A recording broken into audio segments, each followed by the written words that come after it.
Korang pernah dengar cerita tak tentang bilik 12-12? Hah? Tak pernah dengar pun. Orang kata bilik tu menghubungkan alam nyata dengan alam mati.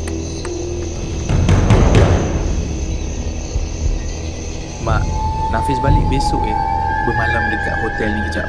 Itulah kau balik lewat lagi. Weh Lia, tak sangka jumpa kau dekat sini.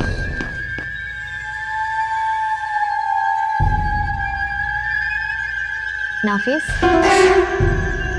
kau tak rasa bersalah ke dengan kita orang? Ha? Apa kau cakap ni?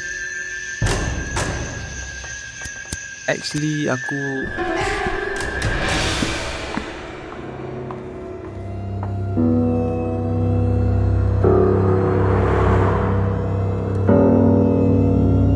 banyak benda nak minta maaf kat korang. Mika, kepala I rasa nak meletup sekarang. Sabar Nat, sikit je lagi.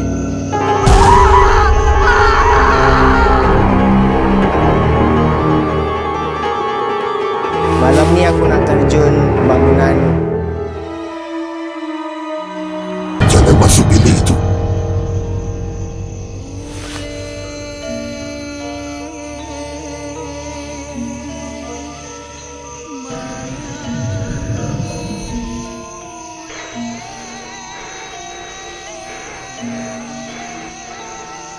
Assalamualaikum.